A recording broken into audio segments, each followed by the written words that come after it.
कभी आपने सोचा है कि कोई भी स्टेट गवर्नमेंट हमेशा अल्कोहल रिलेटेड रूल्स को क्यों चेंज करती है? Let's take a closer look at this interesting world of government rules, जहाँ पे अल्कोहल रूल्स का काफ़ी ज़्यादा महत्व है। अल्कोहल रूल रेगुलेशन के थ्रू काफ़ी सारे काम कराए जाते हैं, जिसमें से सबसे मेन काम स्टेट गवर्नमेंट के लिए रेवेन्यू जनरेट करना है।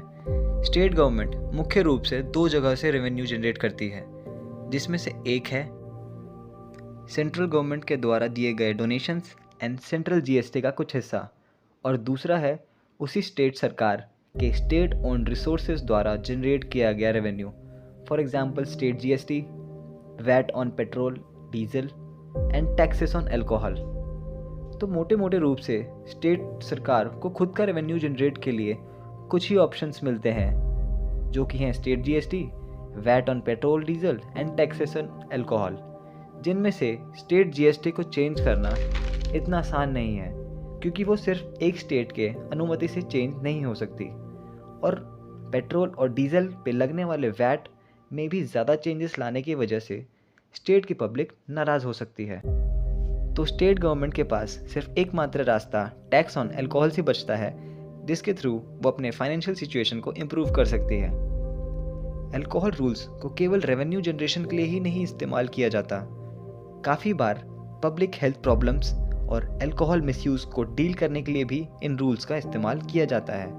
By changing alcohol rules, governments can take steps to prevent these issues, promote healthier choices, and strong support system for those struggling with alcohol-related problems. State government can actually limit on how much alcohol is available, can control on its advertisement, and can also start awareness program to educate people about its possible harm. ये rules सिर्फ health related problems के लिए ही नहीं important है। इस rule द्वारा काफ़ी सारे social problems like bad behaviour, domestic violence, too much drinking, drink and drive के साथ भी डील किया जा सकता है, creating a safer and healthier community. For example, state government in rules को स्ट्रिक्ट करके अल्कोहल का यूज़ लिमिट कर सकती है, जिससे ये सारी सोशल प्रॉब्लम्स की जड़ ही ख़त्म हो जाएगी। बट इन रूल्स में चेंज लाना इतना आसान नहीं है। चलिए इसकी कॉम्प्लेक्सिटी को देखने के लिए दिल्ली की स्ट्रीट्स पर नज़र डालते हैं। इधर एक अल्कोहल के रूल में चेंज लाने से पूरे स्टेट में हड़कंप मच रखा है। इसने पूरी दिल्ली को हिला दिया है। इस स्कैंडल में काफ़ी सारे लोग इन्वॉल्व हैं, involving top politicians and even the police. इस लिकर स्कैम की शुरुआत सिटी के अल्कोहल रूल्स में चेंज लाने से शुरू हुई थी, और टाइम के साथ ये कब एक ब्लेम गेम और लीगल बैटल में बदल गया पता ही नहीं चला। अ बिग स्कैंडल और scam shows how complicated alcohol rules can be. And now let's start our journey into the Delhi liquor scam. कभी आपने सोचा है दिल्ली लिकर स्कैम, जो काफ़ी ज़्यादा चर्चाओं में है, उसके पीछे की कहानी क्या रही होगी? इन सब की शुरुआत एक्साइज पॉलिसी 2021-22 के अनाउंसमेंट होने के बाद हुई। इस न्यू अल्कोहल पॉलिसी का एम साफ था, that is to increase government's revenue mainly through the sale of alcohol and to support the liquor sector which was a significant source of income for the state.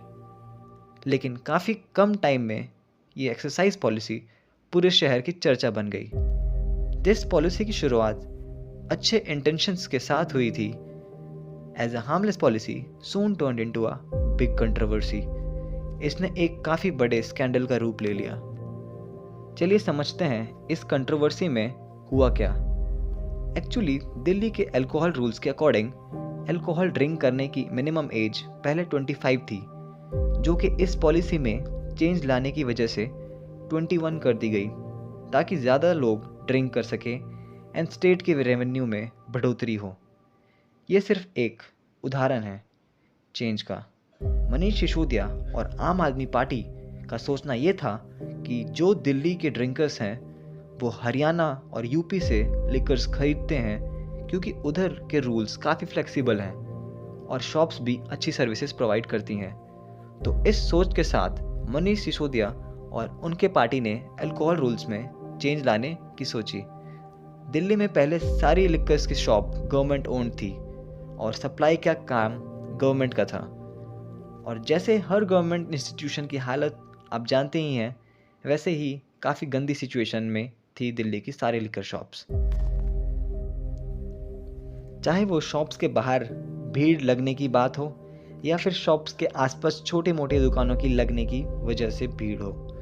तो इस मामले में दिल्ली सरकार यानी आम आदमी पार्टी का सोचना था कि जो शॉप्स गवर्नमेंट के द्वारा चलाई जा रही है उसे प्राइवेट कॉरपोरेशन के हाथ में दे दिया जाए, जिससे उसके कंडीशन में कुछ सुधार आए और लोग हरियाणा यूपी में लिकर खरीदने के बजाय दिल्ली से खरीदें।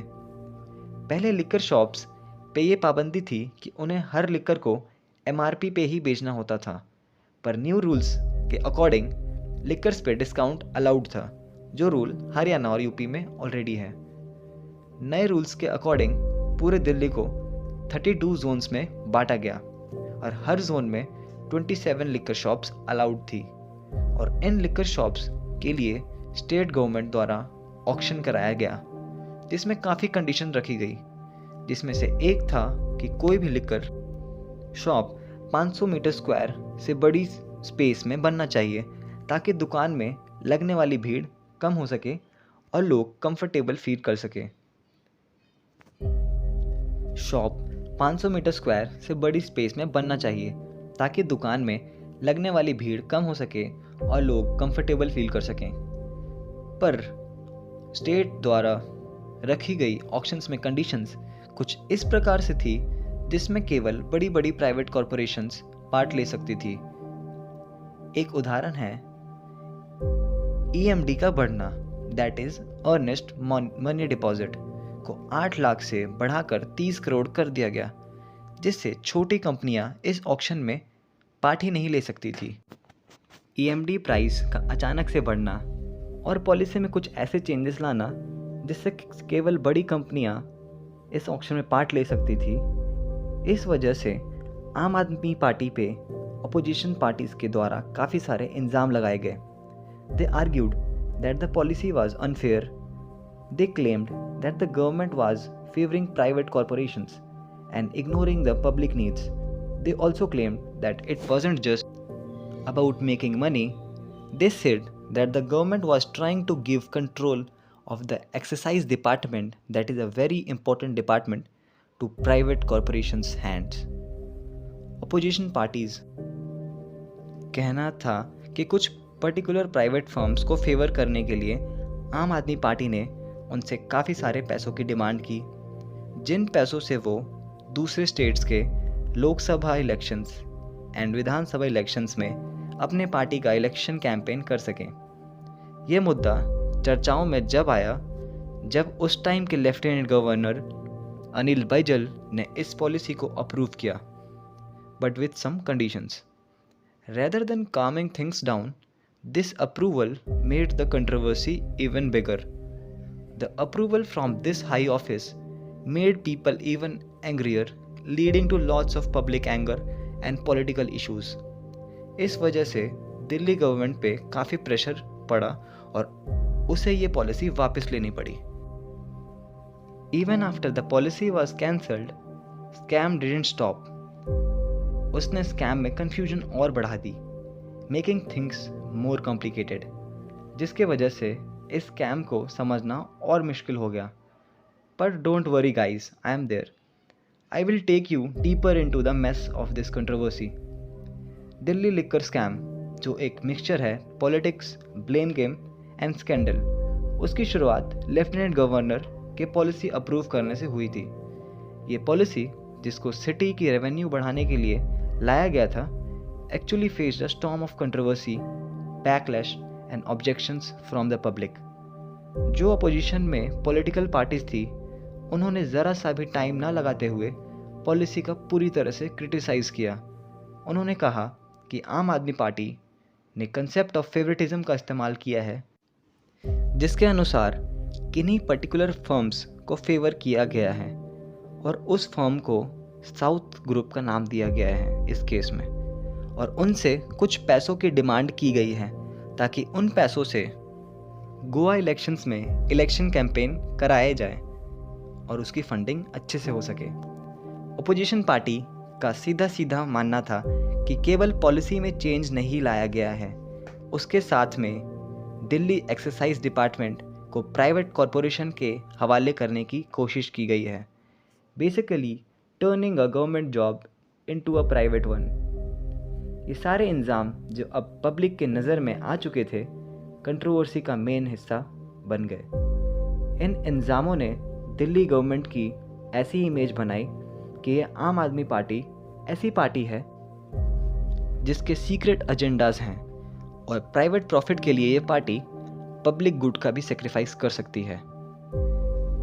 This story got the public's attention, causing major public anger and wide spread protests. ये एंगर और प्रोटेस्ट की पुकार इतनी तेज थी कि दिल्ली गवर्नमेंट को ये पॉलिसी वापस लेनी पड़ी। पर अभी तो मेन ड्रामा बाकी है। This controversy wasn't going away quietly. The Central Bureau of Investigation and Enforcement Directorate, that is India's top investigative groups, also got involved. After the submission of a report by the former Chief Secretary of Delhi to the Lieutenant Governor of Delhi, who then demanded CBI investigation into the matter. CBI और ED का इस मामले में involve होना कोई मामूली बात नहीं है। इनके इन्वॉल्वमेंट से इस स्कैम की गहराई का पता लगाया जा सकता है।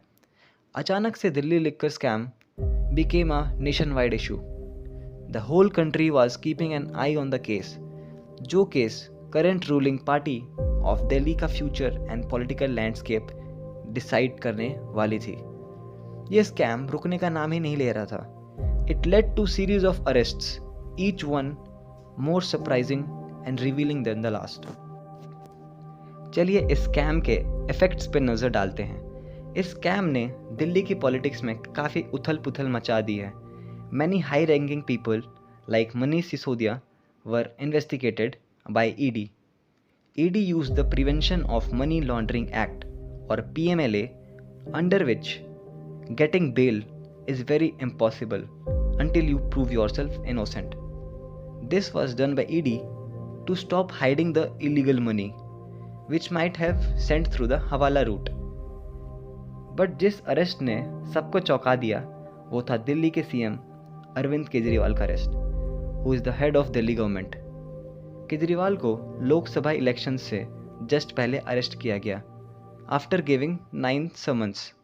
And he was arrested on the 10th one. इस अरेस्ट ने काफ़ी सारे सवाल खड़े कर दिए हैं, जैसे कि यह अरेस्ट प्लान्ड था और was it just a coincidence? इस स्कैम ने पूरे भारत की नज़र अपनी ओर डाल दी है और आम आदमी पार्टी के ऊपर भरोसा करने पर सवाल उठाया जा रहा है। It also made the public question how the government works, how transparent is it, and role of private companies in public policy. The scandal made a deep change in Delhi's political scene. तो अब तक हमने ये जाना कि Delhi liquor scam एक alcohol policy में change लाने से उभरने वाला स्कैम है एंड एक रूल में चेंज लाने से क्या क्या हो सकता है हमने देख ही लिया। We started the discussion by figuring out why government sometimes change these rules. Either they want to earn money for the state or keep drinking under control and keep things peaceful. उसके बाद हमने देखा कैसे Delhi liquor scam की शुरुआत हुई excise policy 2021-22 को change करने से। पब्लिक ने आम आदमी पार्टी को करप्शन एवं पर्टिकुलर कंपनीज को फेवर करने का आरोप लगाया। Things got even more complicated when CBI and ED got involved and charged Arvind Kejriwal of demanding 100 crores from the South Group. South Group is a name given to the group of top industrialists which were involved in this case. The top person which were involved in this case included Kavita, who is the daughter of KCR, who was the former Chief Minister of Telangana. Manish Sisodia, the then Education Minister, and other top leaders were arrested. The whole thing got even bigger when Arvind Kejriwal got arrested just before the 2024 Lok Sabha elections. In the end, the Delhi liquor scam is like a big, loud alarm reminding us that government rules can be tricky and can lead to unexpected consequences, like making money or causing political drama. The effects of changing policies can extend far and wide and can't always be predicted. Thank you.